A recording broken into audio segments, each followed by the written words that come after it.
Hey guys, I'm BSU1 again. So I went to Pheonix Originals, as you probably already know, and I placed 21st out of 251, so I thought I would give you guys my Virizion Genesect deck list. So yeah, anyway, I'll get right into it. I start with 4 Virizion. This is just the attacker you want to start with every game. You really just want to have it in your hand every game at the beginning of the game. So I thought I would max out the count to make that as consistent as possible. And it did make it very consistent, actually. I noticed that with 4 Virizion, I started with it almost most games. It seemed like I either had an Ultra Ball in hand or a Virizion in hand on my first turn almost every game. It was like 80 to 90% of the time there was an Ultra Ball or a Virizion in my hand. And that is very good. You always want to have an out to get Virizion on your first turn and attached to it. So, very occasionally I didn't get it, but I feel like it's important to make sure that you can, so that's why I did such a high count, and it totally worked out for me. Then there is 4 Genesect. This is just the main attacker of the deck, so you want to have as much of it as you can. With 3, you can prize 1, and you really can't have 2 Genesect. This deck doesn't work very well if you only have 2 Genesect. So I decided it was important to up it to 4. Plus, I like to have it early game because fishing for a Genesect or not being able to Emerald Slash to it on turn 2 can hurt really badly. I don't think a lot of people really think about that, but if you have a Virizion with 2 energy on it and you don't have a Genesect to Emerald Slash to, it's going to hurt pretty bad, and that does happen sometimes if you don't run enough Genesect. So that's why I went with the solid 4. Then the rest of the Pokemon are just 1 Mr. Mime and 1 Jirachi. Mr. Mime is just there to block damage from Landorus EX. In hindsight, I actually didn't go against any Landorus decks, so I think I might have taken the Jirachi out, or I mean the Mr. Mime out. But at the same time, I still kind of like it because it is a non-EX, and every time my opponent used Escape Rope, I would always just bring up Mr. Mime so they could attack that. And it also prevented some damage to the bench from opposing Genesect EX's Megalo Cannon. But I don't know. This could be taken out. It wouldn't hurt to take this out. But if you do expect to see a lot of Landorus, I would keep this in the deck because the fighting matchup can be you're kind of not in a it's not a very good matchup if you don't have Mr. Mime. So I think Mr. Mime is kind of important, but I'm not sure if I would keep it in the deck or not. And then as for Jirachi, this is really good.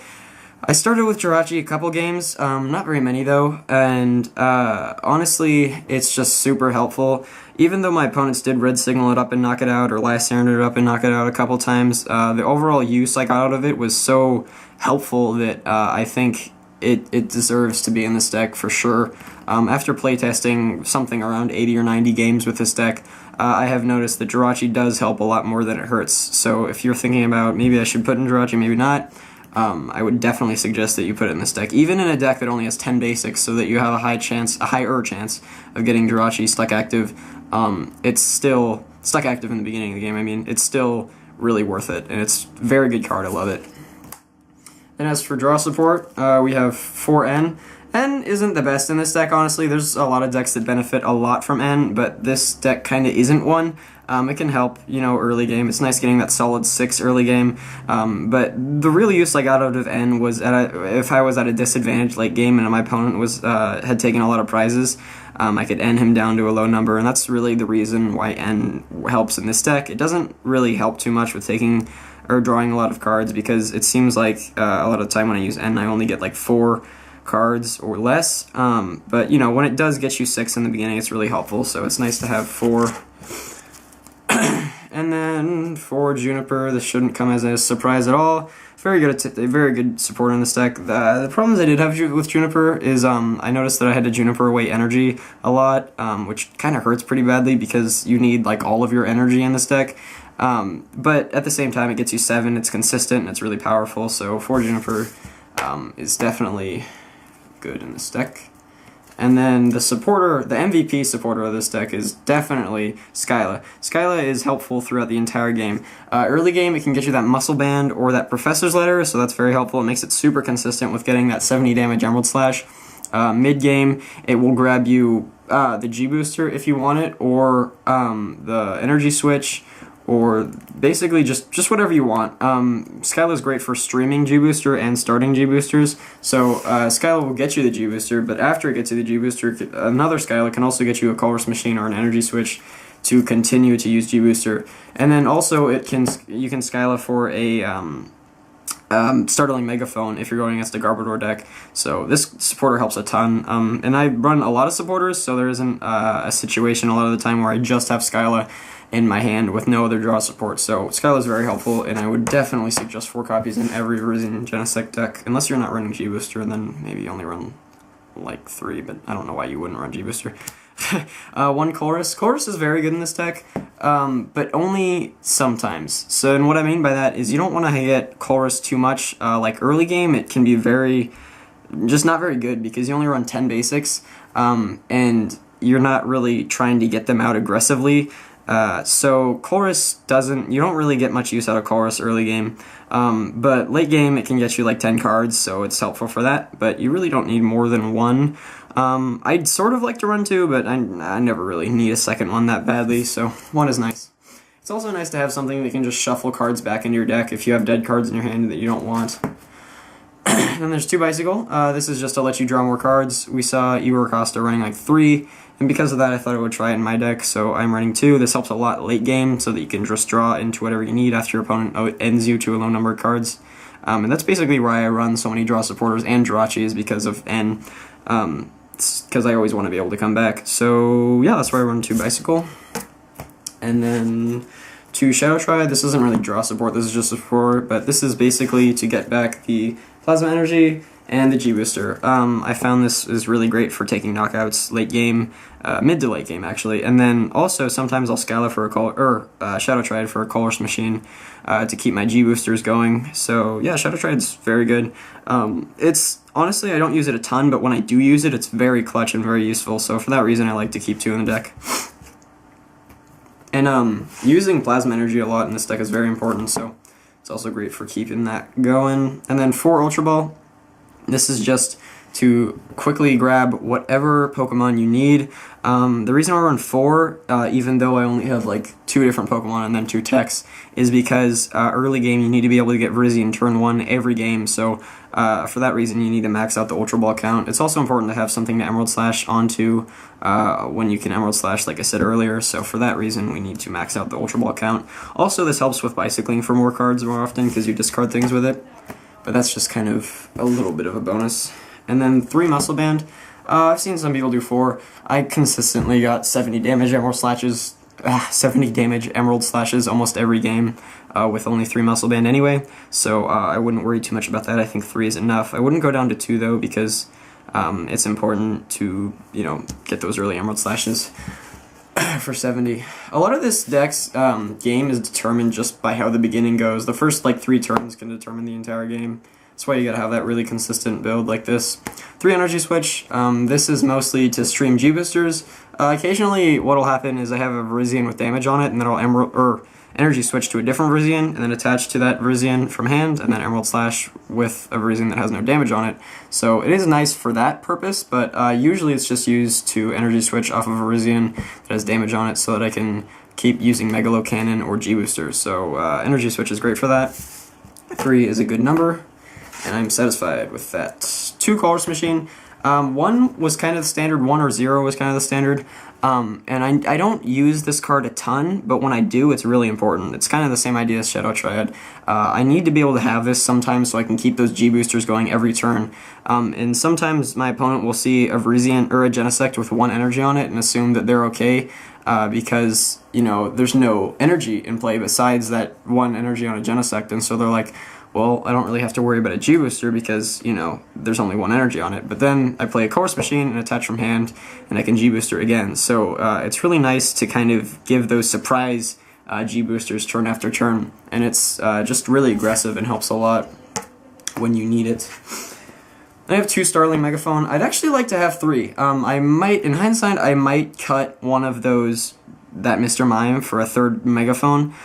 Just because it's so helpful against those Garbodor decks, and because it hurts my opponents when I'm playing Startling Megaphone, if they're also playing Virizion Genesect, because I can Startling Megaphone off of their Muscle Bands if they put it on turn 1, so that they can't do 70 to me, which is really helpful actually, more helpful than you might think. And then also get their G-Booster off their Genesect if I can, but usually if they have a G-Booster on their Genesect, I'll just reply with my own Genesect with a G-Booster and one-shot it. But yeah, it's starting Mega. Starling Megaphone I found helped a lot in this deck, and so I would even consider a third copy, but 2 was sufficient, and I'm happy with just 2. 2 switch.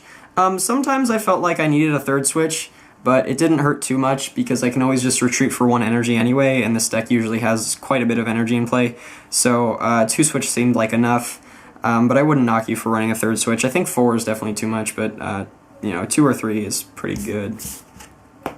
And then I run just 1 energy retrieval. This would normally be a Super Rod, and Super Rod is a lot better, honestly, because it gets 3 energy instead of just 2, and it puts it into your deck instead of your hand. But this is just good to keep energy in play. It's kind of a pseudo 2-grass energy, if that makes sense. It kind of gets 2 spots with 1 spot, if that makes sense. So yeah, this is just to keep energy in the game. 1 Professor's Letter. This is nice so you can Skyla for it, just to guarantee yourself that energy attachment for the turn and next turn. It also grabs 2 grass, so it's just a better energy search basically. And then 1 G-Booster. This should be the obvious Ace Spec. Just does 200 damage, very powerful. Basically, this deck doesn't work without it, so yeah. And then as far as energy goes, I just run the standard for Plasma. This is awesome because you can red signal with Genesect, and I do that all the time. I noticed that I red signal a ton with this deck. It's never I just attach, I always red signal, honestly. It's really good to be able to Emerald Slash twice. So if you can Emerald Slash the first time and then red signal at something else, and then Emerald Slash that, then you set up some damage all over the board so that you can take knockouts easier with your Genesect later in the game. And I noticed that this deck is, I mean, with all decks in general, honestly, but with this deck a lot, board position is really important, because if you can get damage on board and just have things, basically just have a good board side on your side and have them have damage on theirs, you can just wrap up games even if they end you to a low number of cards, because you can just work with what you have on field to finish the game. And then we have 10 grass. I'd like to, I don't know, the energy count in this deck is really strange, because with 10 I noticed that they clump up in my hand a lot, but at the same time I need them so that I can keep Emerald Slashing and always getting energy out of my deck, and then always have energy to attach because I'm G-boostering as well. So this deck needs a lot of energy, but at the same time it kind of sucks because, it clumps up in your hand and you have to Juniper away like 2 energy sometimes, it seems like, maybe even 3. But usually if there's 3 grass in my hand, I just won't Juniper at all. I'll just wait till next turn. But yeah, it kind of sucks having this many. I'd really like to have 9 and then 1 Super Rod, but 10 is kind of what we got to work with because Super Rod was rotated. But yeah. So that is the whole list. This deck was very consistent, which is exactly what I want it to be. There's nothing really that special about it, but I noticed this deck works really well if you're a skilled player. Yeah, basically I just relied off the fact that I would be better than my other opponents. I didn't want to tech anything because I felt like that would mess with my consistency, and I figured I could just pretty much outplay anybody with everything, because I figured my matchups were either even or favored in my direction, so I figured if they're even, I could just outplay my opponent, which I mostly did, and if they're favored, I'll probably just win that anyway. So that's why I went with this deck. My record going into day 2 was 6 wins, 2 losses, and 1 tie. One of those losses could have easily turned into 1 more tie if I just would have played like 30 seconds slower, but I kind of messed up when I did that. But yeah, my 2 losses were to another Virizion Genesect deck, which was just out of my control. It was just really bad luck. And then the other deck was a Trevenant Dawnfan deck, which is just a really bad matchup. If you guys have ever played against Dawnfan Trevenant with Virizion Genesect, you'll realize that the prize trade just does not work out, and the 130 HP of Dawnfan and the 110 HP of Trevenant, and then them having also Sigilif, just all that together makes it a really hard matchup. So yeah, I lost to that round 1, which really sucked, and then I tied against one later. So yeah, I mean, but everything else worked really well. I played against 5 mirror matches. Like I said, I lost to one of them just because of bad luck, but 4 of them I just won. And honestly, I don't think it's because I ran hot or anything like that. I think I just outplayed them, honestly. And most of the time, it was just, I just pretty much outplayed them. And that might seem silly to you, like, oh, this deck doesn't take a lot of thinking, but once you play it and you start realizing how many options you get every turn, whether you can Emerald Slash, on turn 3, or if you want a Megalo Cannon on turn 3, and just like, really gotta know when to start G-boostering and when not to, and basically how long you want to set up your board positioning to make it so that you have enough energy in play, and so that your opponent has enough damage on play in play. And there's definitely a better way to play this deck than people realize a lot of the time. They think that it's really simple and straightforward, but actually it's not as simple as you might think it is. But anyway, yeah, I think that's about it. Thanks for watching. By the way, I'm not trying to just be like some egotistic a-hole by saying that I was outplaying people. That's just kind of the way I thought about it. I'm not trying to say I'm better than anybody else. I mean, I guess I kind of am saying that I am better. I don't know. I'm not trying to sound like some egotistic jerk is basically what I'm saying. But anyway, thanks for watching my video. Comment if you want to call me an a-hole. Subscribe if you want to tell me. No, I said it wrong. Subscribe for more, and like if you liked the video. I think I said that right. Anyway, oh yeah, and another thing, I'm going to post another deck list that my friend at Regionals got 4th seed with going into day 2. So it's a really interesting deck, and watch out for that. Okay, bye.